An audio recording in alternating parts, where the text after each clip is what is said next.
Welcome to Bottles and Bites Without Borders, where every sip and every bite tell a story. Rob is your host. Each week, he will take you on a delicious journey, from vineyard tales and distillery secrets to culinary traditions. So, grab a favorite drink, a plate of something tasty, and join us for another adventure with Bottles and Bites. Hey everyone, welcome back to the podcast. Thanks so much for stopping by. We are talking wine today, white wine specifically. Yep. My lovely wife Sandra joining the podcast again. How you doing, babe? I'm doing great. Won't be long and I'll be saying co-host.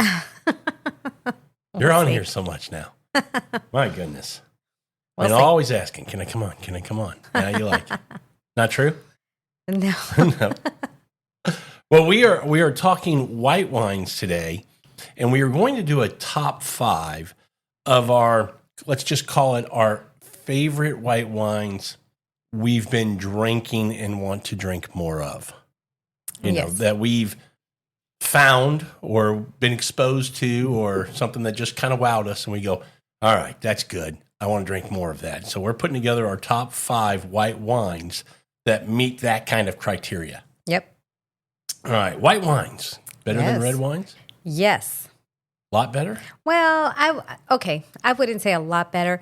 I like them a lot more because they're a little more versatile. You can have them any time of the day, where I feel red wines is more of a food drink. You want food when you have red wine. Yes. I get that. There can be some reds, but I would agree with you as an overall category, there's less reds that you're going to drink on their own. You'd rather have food. And whites, there's, way more that you could drink on their own, but also all of those still go great with food. To your definitely. point of, definitely. More versatile. Yes, more versatile. Now, Europeans are going, you guys are silly. All wine must go with food. Well, they're not wrong. No, you would agree with that, because I know you have that.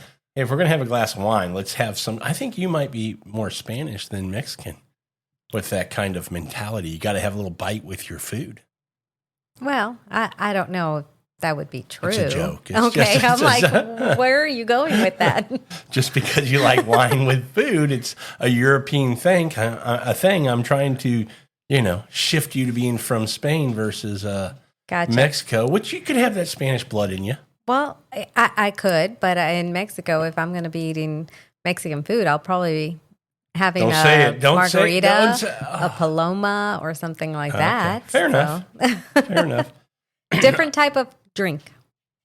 So white wines, yes. I will say that I used to not be a big fan. I know. And I can tell you a story. Jeremy Hart here in town, big wine guy. I remember several years ago, it's probably been, this is probably pre-COVID. Him and I went to lunch, and we had lunch at an Asian restaurant. Uh-huh. And he brought a really nice bottle of white. And it made sense. At that time I was going, still a red guy. So I brought a high acid red. And I remember having lunch with Jeremy, and him looking at me going, do you not like white wine? I go, not really. It's okay. Maybe I'll have a little taste of it before dinner or something, but not really my jam. He goes, I'm telling you, you're wrong. You're missing out. And it's not going to take long before you come back to me and tell me, Jeremy, white wine's where it's at. And Jeremy, white wine's where it's at. Absolutely. Yeah, I think there's this, I don't know how to, there's this kind of thought, I'll just say it that way, that red wine is this bold and elegant and, very classy and high kind of society kind of wine. If you're going to impress somebody, you're opening a big bad red. Where white wines are like, we're going to have a little cheese board here. You want a glass of white? It's kind of an afterthought. Is that fair? Absolutely. I think you're absolutely right with that. I think a lot of people when they think I'm going to a wine dinner or I'm having friends over for wine, they're right away thinking red wine, not necessarily white. And if they're only thinking white, it's probably more for the fish or chicken or something. Then they're like, oh. Well, or just a pre-dinner kind of drink, just to have something and not think about it. Yes. And I think I know I probably did too, but as we dove more into the wines, then I realized, well, there are white wines for dinner too. There's a lot more. Yeah, most white wines go great with food. What I would say is we found out that there's also some very serious white wines. White wines that have very complex structure to it, a lot of complexity, great, fruit and acidity. This kind of, beautiful wines that really make you think about it. Like, when you think about a serious red, people say serious red. Well, there's some very serious whites. Yes. And I know I've had some, but don't ask me what they were. But yes, I agree with that. There are some very good white wines, very complex white wines that just blow you away. Yeah, I think you can get them in a lot of categories, but two that just jump right to mind to me are Chardonnay and Riesling. Yes. And we're not talking like the lower level Chardonnays. We're talking really good. Well, when you say serious, there's serious means probably a little more expensive. Yes. And any great wine starts first with quality fruit. Yes. So going to be some very quality fruit involved as well. Oh, yeah. And then usually, it goes up in price when there's a kiss of oak, at least a kiss of oak. So probably some oak involved. But I really like the way the Europeans do it, where they don't over oak. And we're seeing that trend kind of come back to the States, where, it used to be this perception of Napa Chardonnay was always going to be very buttery and over oaked. And now it's a little more restrained. There's actually been some Sonoma Chardonnays that we've had, some Chardonnays that we really enjoy from like Santa Rita Hills in the Central Coast, Santa Barbara area. So I think that style is coming back, and I think, it's what we enjoy. I remember when we first got into wine, we didn't like Chardonnay because that's all we were exposed to. Yes, I would agree with that. I know I started out there, but then we moved on to other things. But yes, I would agree with that. That we were like, I don't know about the Chardonnays, because we were used to the very Napa buttery type wasn't Chardonnays. Our thing. Just wasn't our thing. Mm-mm. Now, white wines still have this kind of different category to it. What I mean by that is you get to warmer and cooler climates that can affect the style of wine that's in the bottle. Meaning, if you have a very cool climate that you're growing Chardonnay in, it's going to be probably a little cleaner, a little more crisp, have a little edge to it. Where if you're growing a Chardonnay in a warmer climate, it might have more tropical fruits, a little bit more roundness, a little bit more weight and body to it. So understanding how, don't expect a Chardonnay to always be the same in every region. Same with any white grape that you're talking about, whether it's Riesling or Caricante or Chenin Blanc. Any of these can be a little different based on where they're being grown, that terroir, that climate. And that's kind of the fun of exploring wine as well. Well, that's interesting you say that, because I'll present to you after my list, like where these wines fall. Maybe because I don't know as much about where these wines are grown or where they're produced, rather. So I don't know if they're all maybe more warmer climates or cooler climates. So maybe I'm leaning more when you hear my list, maybe it might be more warmer. And you'd say maybe those are the type of white wines you like versus the cooler climates, or maybe I've got a nice variety. I'm going to say you probably do, because we drink, you may not know it, but we drink a very wide variety, and I'm sure you notice it when you drink it at the time. It's just not probably in your memory bank where you can just pop it up and go, I can remember that being a little more crisp. I can remember that being a little bit more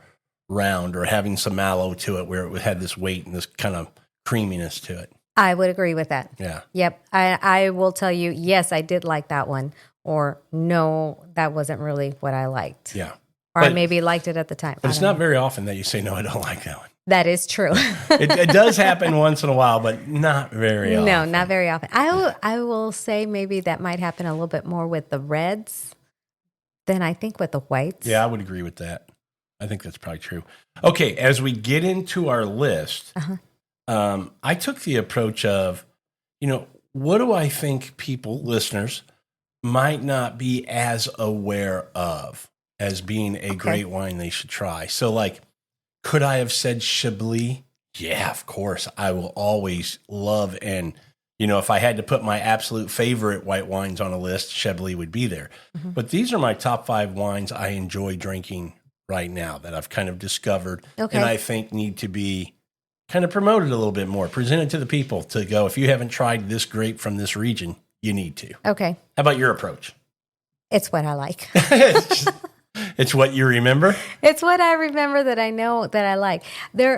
I will say that sometimes when we go to the wine shop and we're looking at the white wines, I'm like, I think I remember drinking that and I liked it. But I don't always remember the names of the grapes or the varietal. So I kind of stick to, I know what I like, and they're probably the most common ones. Well, there's no wrong answer. Okay. It'll be interesting to see if I say something that you go, oh, I forgot about those. I really like them. Because you may not, but you might. I'm sure there will be. With what you've said, I'm wondering if you're just going, is Chablis going to be on your list? Of course. But where will it fall? Oh, that's the question. That's the question. Okay. So lots of great white wine grapes out there. I'm just going to run through some regions and grapes real quick that could be on the list. They think about Chablis, which is part of Burgundy, but then Burgundy as well. Chablis kind of got its own little AOC up there. Mm-hmm. Riesling's from all over the world, but we think Germany, we think Alsace, we think probably Austria when we think Riesling.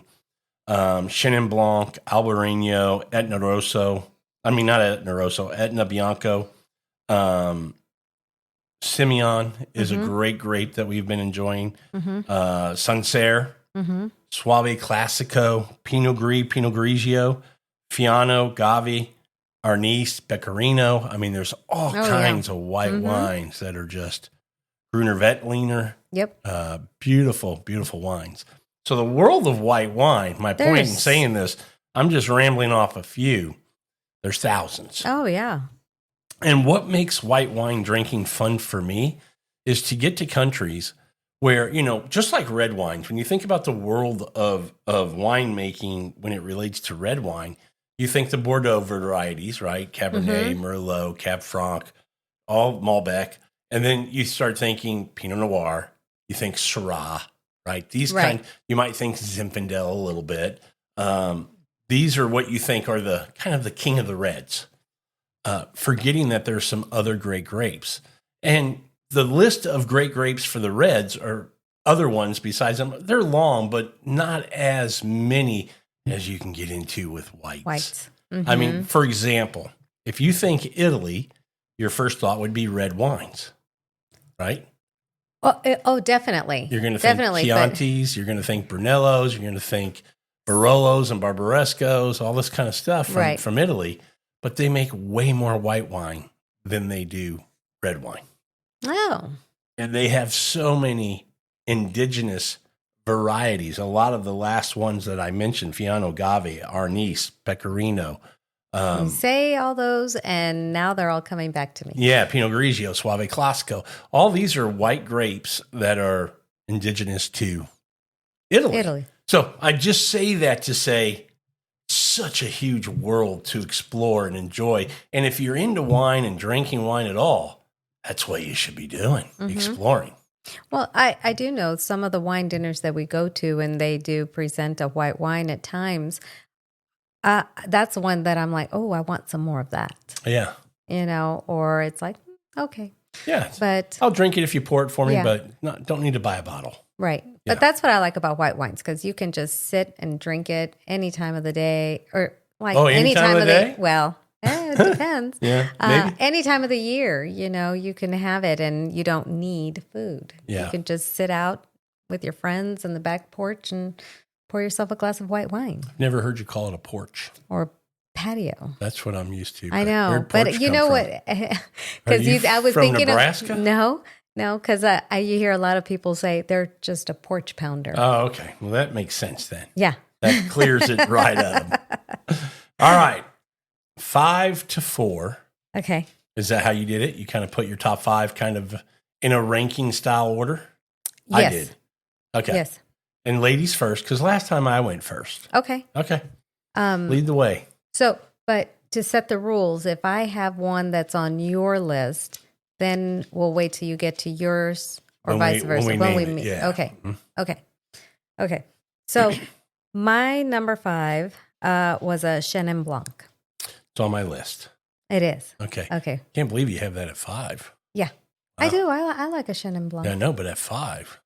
Yeah. I thought it would be higher. Well, I've got other ones that. I can't wait to hear what's in front of Chenin Blanc, but okay. But I remember mine is just like a.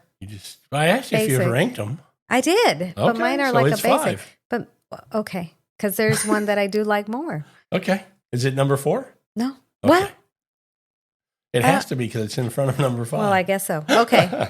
I'm just teasing you. Go ahead. You're giving me a hard time. Number 4. Oh, I'm saying all mine?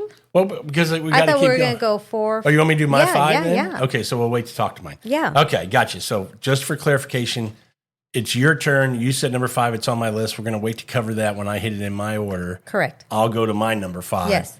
Okay. My number 5 is Albarino. I didn't have that on my list. Okay. To me, just a wonderful white wine from Spain. You know that. It's got these botanical aromas to it, which are very interesting to me. A little bit of citrus, a little bit of peach and apricot. It's light and refreshing, and it's very high in acidity. And acid in wines are very important. Yes. Especially when you're going to have food with it. Yes. But just to refresh and cleanse the palate and keep it so you don't get kind of palate fatigue, acidity helps so much. Not too much. It's got to have, that's where we talk about balance in wine. Okay. So, I do remember having some Albarinos, but if I'm not mistaken, there was probably one that I'm like, I'm not naming a certain wine, but I think that style was one that I was like, we've had several. The most recent one you weren't a fan of, and neither was I. That happens. But as a category, been a big fan. We've liked way more than we've liked almost everything. Name me another one you didn't like other than the last one that we tried. I don't know. Yeah, exactly. But I do. Yeah. So maybe you're right. I don't know. I feel like that was what I know the wine, and I kind of forgot it until you said it right now. Yeah. But I guess because it wasn't something that I was like, ooh. Well, and it sounds like your last impression of it was, not for me. Whatever bottle that was, and it was an Albarino. So you're going, don't want to say Albarino. But I think I could open you another one and you'd go, oh, yeah. Oh, yeah. I want more of that. Please. Thank you. Probably. Okay. I go my number 4. Mm-hmm. Riesling. Ooh. I don't think that's on my list, so go right ahead. Okay. Well, one of the reasons I like Riesling, I used to think it was like super, super sweet. I was probably drinking the wrong Rieslings. But as we tried more German Rieslings, they're not as sweet. They're a little more drier. Depends on, just say you can get them not as sweet. Okay, you can get them not as sweet. Because they have, from very dry to very sweet. And I think what I like about it is that you can eat it with a lot of spicy foods that it helps with the spice of the food, helps cut the spice. Yeah, so now you're talking about 2 different things. Okay. Talking about a dry Riesling that you like sometimes when you're just kind of having a Riesling. Yes. But when you're having a spicy dish, you like a Riesling with some residual sugar because it's that residual sugar that helps cut through the spice. So I think that's why I like a Riesling because you get both. Man, both I'm worlds. telling you, you probably have, and I don't know what the actual number is, but there's probably 8 or 10 different categories of Riesling from bone dry to like an ice wine, a dessert wine style, and everything in between. So off dry, with a little bit of sugar, like a Cabernet Spätlese, which is going to be a lot much sweeter. I mean, Riesling to me is just such a very intriguing category because of the diversity within the wine itself. You don't hear that with a lot of different wines that maybe you Chenin Blanc a little bit, but Riesling really has a very broad range of offerings within the category. Maybe that's why I like it because you can get a variety of the style of Rieslings that you want, and depending on what you're having or not having, you can have a variety and a lot to choose from in that category. I think it's a good one to have on your list. I didn't put it on mine just because I feel like, and I'm probably wrong, I feel like everybody knows a Riesling, but I'm probably wrong. I think because we hang out with wine people, everybody knows Riesling. So I think that I'm wrong. I think a lot of people don't know Riesling. I think they have kind of the opinion that you do that, oh, Riesling, sweet. And we're speaking from people in the States. Maybe people around the globe are a little bit more versed in wine. I think Europeans drink wine on it's part of their culture, part of their diet, if you will. Here in the States, I think when people hear Riesling, they think sweet most time. I'm talking about for the very casual wine drinker, not wine connoisseur, wine nerd type of person. Oh, for sure. Sure. I think having it on your list is a great thing, and I probably overlooked that. So good for you to have that on there, because I think it makes us talk about it a little bit, that people need to explore the grape Riesling from Germany, but also from Alsace makes some great Rieslings. Now here, you're going to get them mostly bone dry. I don't know that I've seen a lot, maybe a little residual sugar, but you're not going to get too many sweet offerings of Riesling from Alsace. But then you also go to Austria, who makes some great Rieslings. And also, here in the States, if you go to the Finger Lakes, they make some great Rieslings. If you go to Australia, they make some great Rieslings. So, yeah, definitely a grape that people need to explore more. A lot of folks, me included, it's in the running for the king of all wines, Rieslings. When you talk about white wines, Chardonnay's up there, but Riesling's right in that conversation as well. So a great wine grape. Well, thank you. Yeah.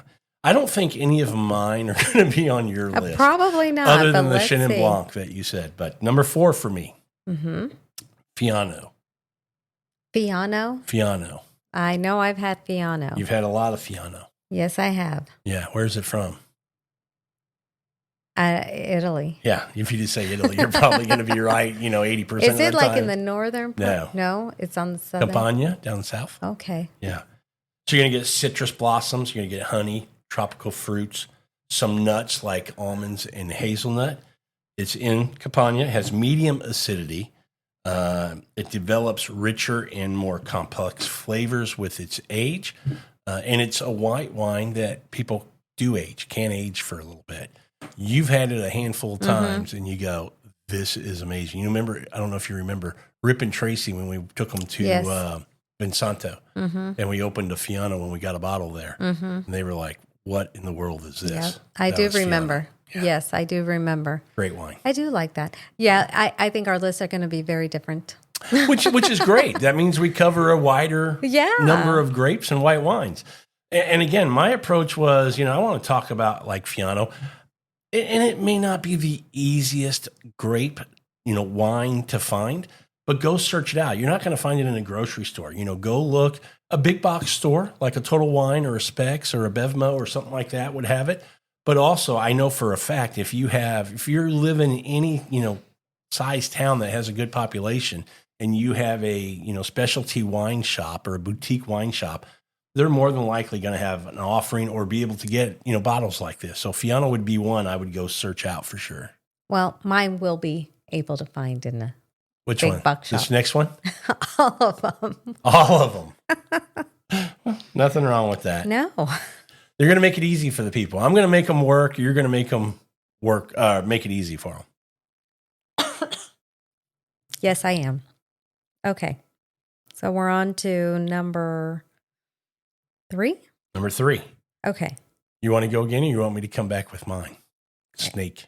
Or you can go. Go ahead. Oh, it doesn't matter to me. I'll let you go. Okay. Sancerre. Not on my list. Not on your list. No. Oh, So I go do ahead. like a Sancerre. It's more like a Sauv Blanc. It's not more like a Sauv Blanc. It is a Sauv Blanc. Yeah. And I love a Sauv Blanc. Well, where's it from? France. Sancerre. Sancerre. It's from Sancerre And where's that at? in France. I tell you, see, I But was where right. in France? Sancerre. No, but where is I this? don't know. The Loire Valley. Why are you quizzing me? I'm not. I'm just trying to see how much you know about the wines you like. Instead I of just just know going, I what is this like called? Sancerre. I like that. I'm going to remember that. Sancerre, I like. No, I know I like a Sancerre. Because, on the show, I always tell people, if you like a wine, go explore it. Find out where it's from. Find out who makes it. Find out. And, come on, babe. You got to start. I'm just I teasing. let you do all that for me. There you go. I do. You just asked me, do I like this one? Yes, babe. You like that one. And sometimes I'll say, well, I really don't like it today. You sure I like this one? No, Sancerres are great. I mean, I'll be honest and tell you. Well, you want to talk a little bit more about it, or I don't want to jump on your time. No, you go ahead because I usually turn to you. Sauvignon Blanc was your go-to white when you got serious about wine, and it was Napa Valley. I mean, you were living on Duckhorn and what Frog's Leap, Stag's Leap. I'm trying to think. Pejou. I mean, Honig. Yep. All of them. Yeah, you had all kinds of, and that was Sauvignon Blanc was there. And to be honest with you, when I first got into the white wines, when I said I kind of transitioned over to going, white wines are good, I was there too. But as you explore the world of white wines, Sauvignon Blanc in general has gone down for me as far as really enjoying it, except for two regions. One being the Loire Valley with Sancerre, and then the Pouilly-Fumé. Oh, yeah. Which is also Sauvignon Blanc. Yeah. I will have to tell you, I think the first time I ever I would say that I was more of a white wine drinker to just have a glass of wine and just drink, not necessarily caring about the food or anything like that. It wasn't until we had a dinner for a friend of ours for their birthday that we decided to pair wines with the food. And when we paired a white wine... We had a wine professional pair it for us. Help pair every wine with every meal or every dish. And it wasn't until we had our Caesar salad, and for the life of me, I cannot remember the white wine that we had with the Caesar salad. And that's when I said, oh my God, white wine can pair with food. Because when I tasted that Caesar salad and had some of that white wine, it was like magic. That's when I was like, okay, I know I can drink white wine with food, and it's not just your. So before that point, you thought it was just to have a glass before you eat. Yes. Oh, interesting. Yep. That's been a lot of years ago. It has been. So. Yeah, and that's when I was like, okay, I knew red wine could be paired very nicely with food, but I hadn't had. You knew white wine with fish. That was white wine. Yes, white wine with fish, and just white wine just to have a drink. Okay. And that was the first time I'd ever tasted white wine paired with that Caesar salad. Just was delicious. But to the life of me, I cannot even remember the name of the wine. But Sauvignon Blanc, I do enjoy it from there. The other place I do enjoy it is Bordeaux. I don't think Bordeaux gets enough love for their white wines. I will say this. Most people think, when you think white wine, you think single variety, right? You think it's a Sauv Blanc. You think it's a Chardonnay. And that's generally true. But there are some regions that blend a lot, and Bordeaux is one of them. So a lot of times it can be Sauvignon Blanc heavy, but it's going to be blended with some Semillon. And sometimes it's Semillon heavy, blended with some Sauvignon Blanc. You can get still 100% of each of those varieties, but a lot of the wines from that region are blended with those two grapes. Oh, so kind of interesting to know. Yeah. And I think you're starting to see, at least I feel like I'm starting to see more and more blends in white wines that you didn't see a whole lot before. So kind of interesting. Okay. Yeah. But those two regions, New Zealand, how do I feel about those Sauvignon Blancs? You don't like them at all? At all. I'm sure there's some other regions that I like. It may also be that I don't necessarily not like the wine. Might just be tired of it. Maybe that's a better way to say it. Okay. It's still good wine. It just doesn't hit my palate like it used to. Maybe I'm just more tired of it. I've outgrown it. Yeah, that could be, because I would feel the same way about the Sauv Blancs from California. Napa? Yeah. Yeah. We don't drink a lot of those anymore. No. Hardly at all. No. Because we've moved on. Yeah. And that's the world of wine. Keep exploring. Exactly. Okay. All right. So my number 3? Yeah. Gruner Veltliner. I do like a Gruner Veltliner. Is it on your list? No. Okay. No, your list is going to be totally different. Yeah, it is. Gruner Veltliners are predominantly known from Austria. Oh, yeah, you have a little bit in your glass right now. Yes, This I is a do. Gruner Veltliner right here. We were drinking this. You finished off the bottle. This was from yesterday. Mm-hmm.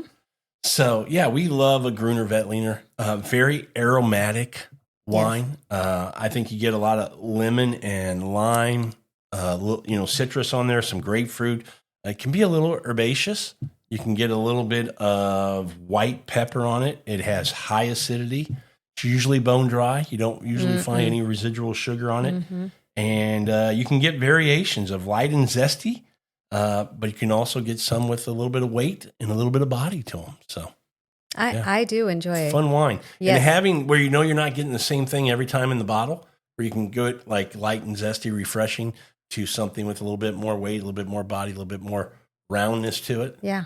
Makes it kind of fun to kind of explore that variety a little bit more too. Yeah.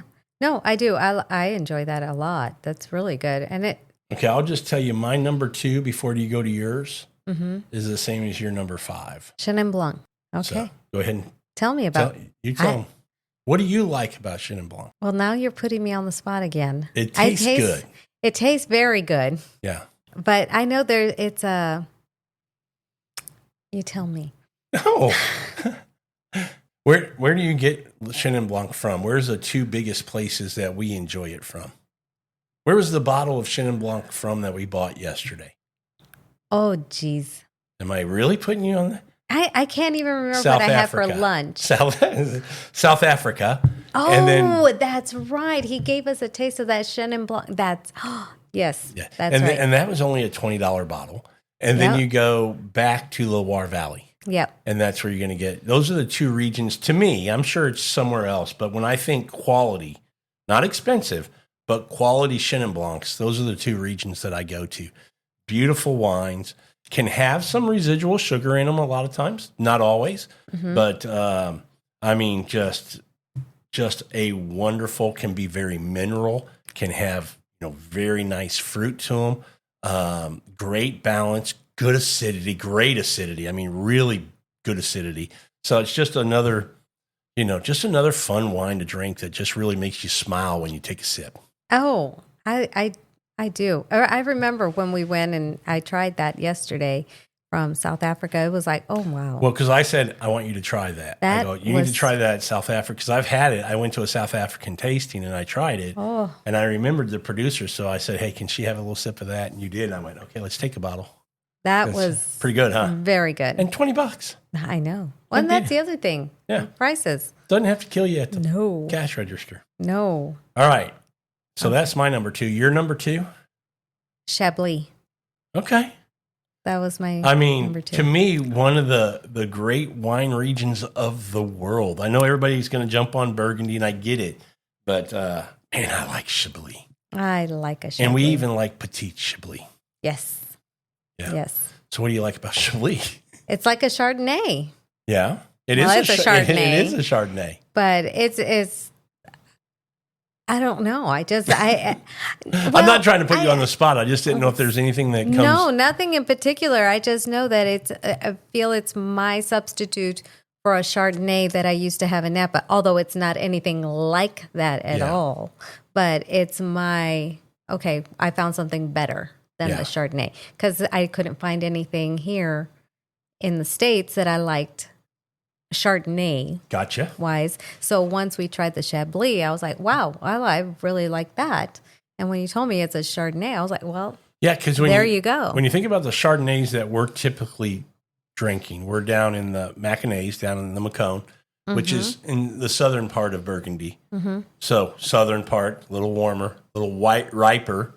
And so when you think about Chablis, now you're getting up to the north and about 50 miles off, kind of the main border of Burgundy. Leave Burgundy, go about 50 miles, and you're in Chablis, but it's still part of technically Burgundy, so it's cooler. Okay. And the soil up there, you're going to get a lot more minerality that comes from the limestone and the type of soil that they have, and it's super high acid. Well, it's super delicious. High acid. And that's what we love about Chablis. Love it. And when you think Burgundy, we go, like we just said, to the Macon. You can get some pretty decent values there still for some quality wines. But Chablis, you can really find some great values. You can find some great prices on Premier Cru. I don't know that I've ever seen a Grand Cru from Chablis. I don't know if they have a Grand Cru. I don't think they do in Chablis. I think they only have a Premier Cru. Okay. But you can get some good values there. Yeah. Oh, well, yes. Yes, you can. You want to come back with number one? Or you Don't want me laugh to do at me. No. If you say Chardonnay. No. Okay. Champagne. Oh, well, yeah, that's a white wine. I mean, I kind of put that in the sparkling category, but touche to you. That's a pretty good answer. I wouldn't have. Champagne. Okay. And you're in Champagne. You didn't say sparkling. No, I said champagne. Okay. Yeah. And you I thought it was white, so I'm like, well. Well, most of them are. I mean, there can be some rosé, but yeah, most of them are white wines. Even though they're made with sometimes a red grape like Pinot Noir, they still. Well, then I'll put champagne Pinot Blanc de Noir. Blanc. Yeah. There you go. Put the Blanc de Blanc, and now you're good. Okay, you caught me a little off guard with that one because I just kind of think sparkling category if we're going to mention champagne, but I think that's a very good answer. Well, but you're mentioning this. What was your criteria? This just because you like to drink I it? like it because that was our top 5 wines that we like to drink. Champagne. You love champagne. I love to drink champagne. And I had never, for me, growing up, champagne was celebratory. Now I've learned there's so many different champagnes. You can drink it with all different kinds of It's a great things. food wine. It might be Yes. the greatest food wine. Yes. Yeah. I love it. But I would go a step further and say sparkling. I mean, I know you said champagne, but sparkling wine you love. I do. Champagnes are great. We love champagne. Yeah. But we also like cremants. Yes. And maybe I should have said sparkling. Yeah. You're right. Because I did have on my, what do you call that? Your left. Your honorable mention? Honorable mentions. Yeah. I did put in there a Franciacorta. French and I did have a rosé in there, but I figured that's probably not white wine. You even had a Prosecco not too long ago that you loved. Which one was that? When we went to that Prosecco tasting at Killer Vino. Oh, the yes. producer came in from Italy. Yes. I do remember that. Yeah. Yep. So, sparkling wine. Yes. Yeah. Well, champagne's a great answer. I'll be honest. I never even thought. I mean, again, I put sparkling in its own category, but technically, you're right. It's a white wine, so no argument for me. So that was my number one. Okay. That was not on your list. Champagne was not on my list. Wasn't even on my honorable mention. You notice I didn't even mention it when I rattled off, 20 different wine grapes because to make white wine, because I'm thinking still wine, it's not sparkling. But that's a good answer. Well, my number one is a region in what country? Your number one, a region? I don't know. Well, what are you saying? You're probably right. Is a region? What country? France. Italy. Yeah. Okay. I don't know. Babe, I just told you earlier, if you say Italy, 80% of the time you're going to be right. Well, you're right. Okay. And you didn't even... Italy. I'm going to I'm stuck on my champagne. to the southern island of Sicily. Any idea what I'm going to open? It's like on the tip of my tongue. And it's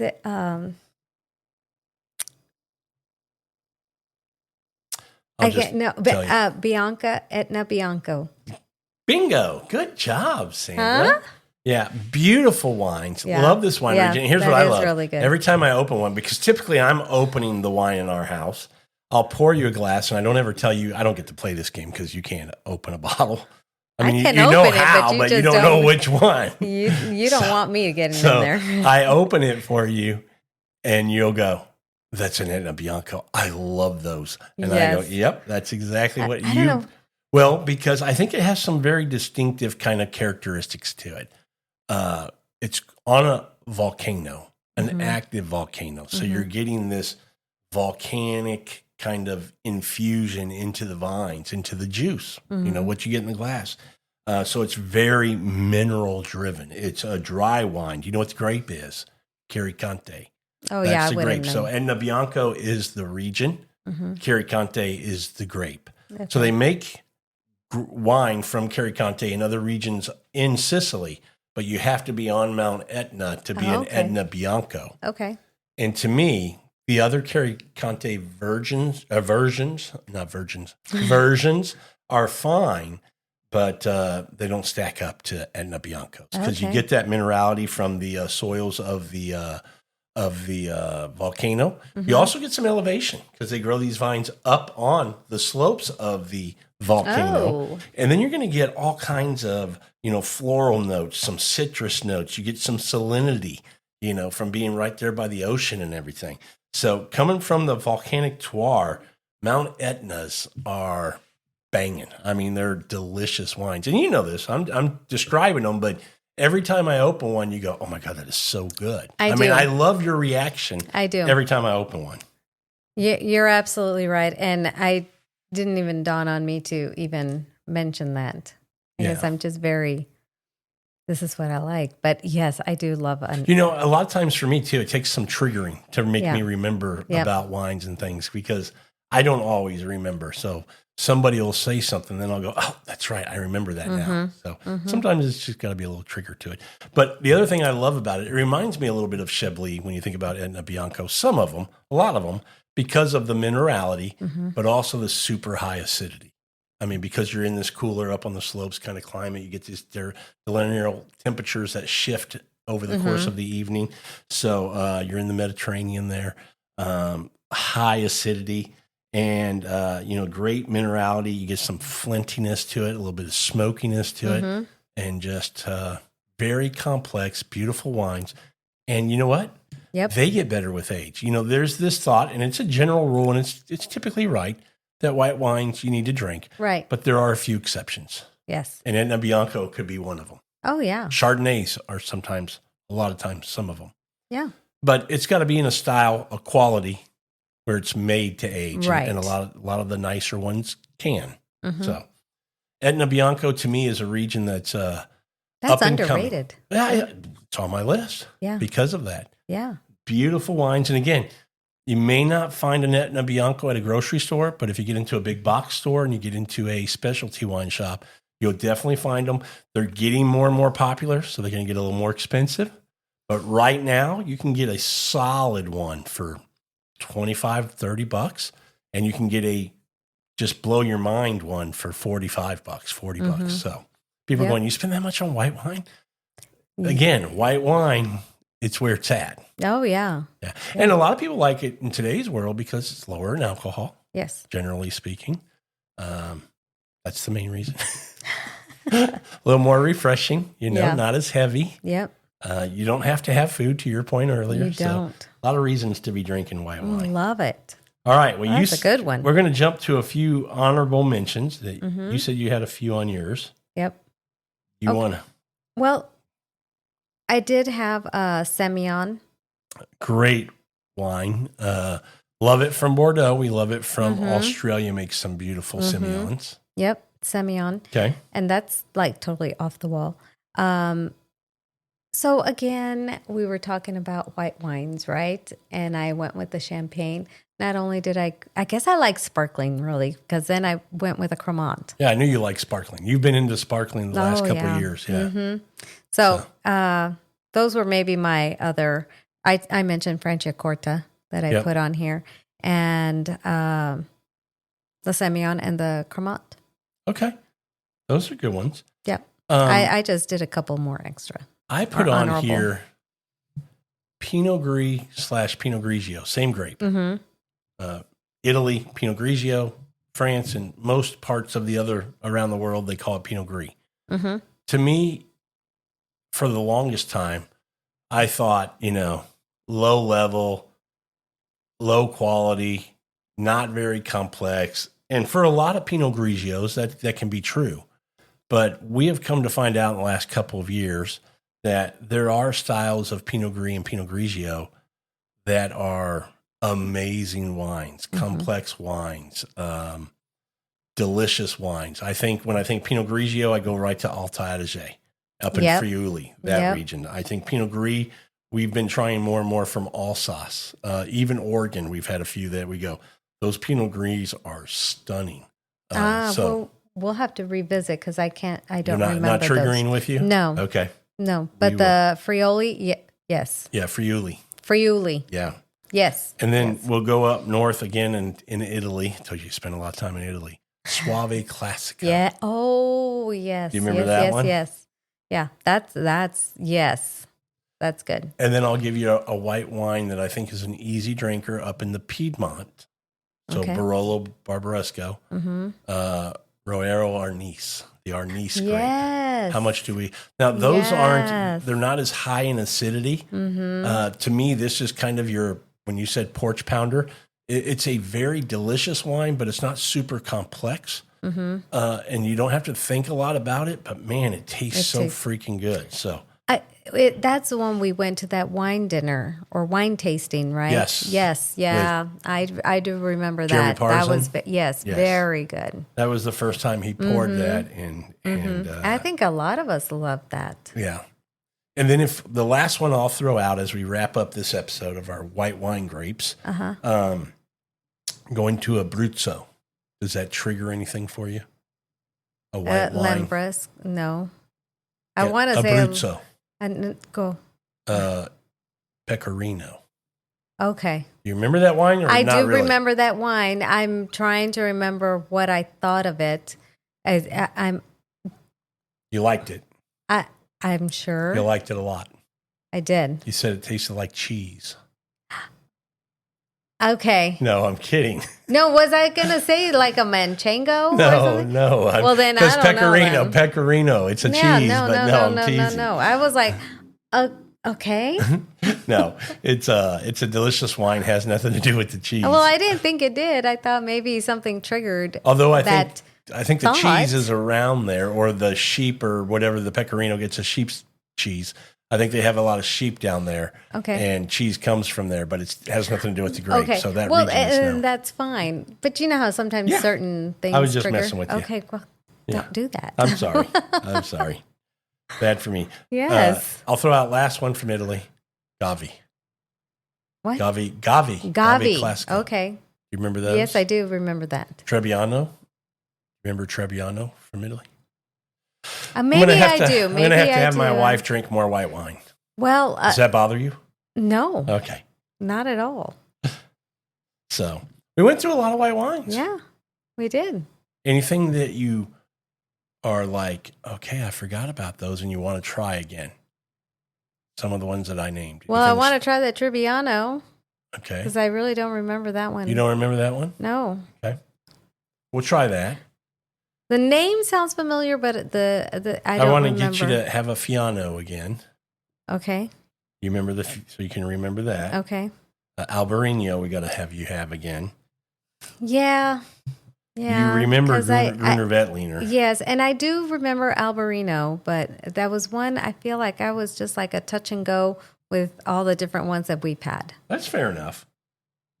I really did like your champagne. That was a good pick. Well, thank you. Caught me off guard with that. I felt like I was going to know every one you would throw on there. I mean, I could just, see it coming, that you would telegraph it, and you didn't. You caught me with that one, but that was a good one. Well, champagne qualifies. Yeah. I mean, again, I never thought about it, but that's a good one. More people. I don't know that I'm going to say more people need to drink sparkling. I won't just say champagne. I think the sparkling around the world is getting so much better that and it's at a great price that I don't know that you need to go spend champagne prices for champagne. Now, you can splurge once in a while, but I'm just saying on a regular, we drink more Cremant than we do champagne. We do. Because we just want to pop some bubbles. We do. So. Yeah. All right. Always fun to have you back on the podcast. Thank you. Well, thanks to everybody for listening to this episode of... I didn't like that one. That was the wrong one. Uh-huh. All right. Thank you, everybody, for listening to this episode of Bottles and Bites Without Borders. And until our next episode, enjoy that next bite. Cheers.